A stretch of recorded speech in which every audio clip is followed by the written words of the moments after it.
I'm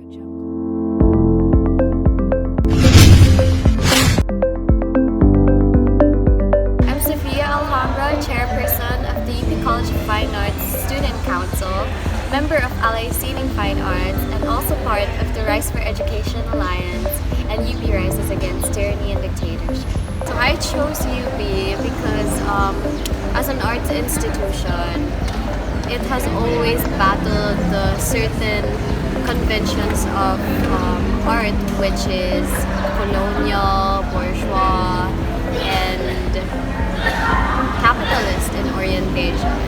And with UP Diliman specifically, as a premier art school, we have been given the freedom, the creative freedom, to not just be able to go beyond these traditions, but at the same time to be able to expose the social realities that we are experiencing today. And that is also the reason why I chose to become an artist, because I know that a picture holds 1,000 words. And if you can depict a social reality, then you can also be able to call for something better for society. So back in 2015, I went to Lagbayan, and I was organized there by Alay Seating. So by that time, I was introduced to the people of the communities, and they talked to us about their struggles, the ongoing militarization in their lands. And that's when I was open to the issues outside of my privileges as a student. It is important to integrate with the masses, especially during when opportunities arise, such as with Lakbayan, if there are integrations that are organized by certain organizations in the university, because that's really when we can see the true struggles of the people, and that's when we go beyond our theories and we can actually put it into practice. That's when we get to see and get to hear from the people themselves what their experiences are, how it went, and what are their needs, and what do we need to call for collectively.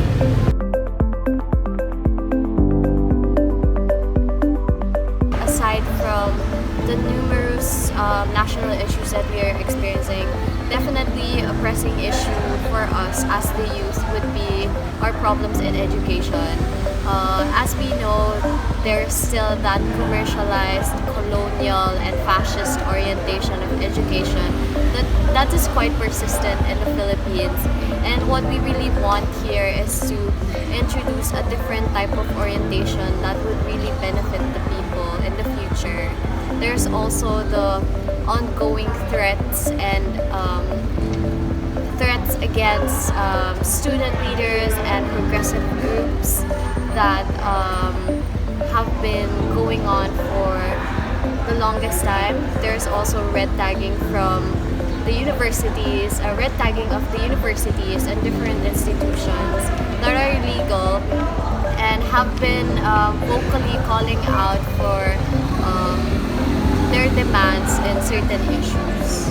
Of course, as the youth, there is still that call for us to resist the continuing misogyny, violence, and harassment against women. There is also that need for us to unite, not just within our sectors, but also with the LGBTQIA community, with other sectoral groups, because we are exploited by the same rotting system. For me, genuine liberation of women lies with the emancipation or the struggle for the emancipation of all genders along with all social classes. Because with what I said earlier, we are all exploited by the same rotting system.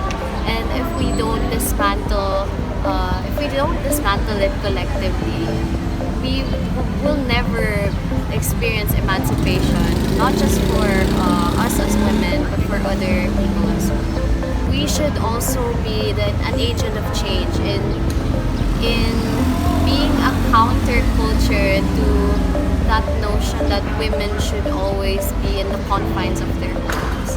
Because as women, we can do any work that we can, any work that we want to do, because we are equal to men. And the important thing is really going beyond society's expectations of women and rising above it, being able to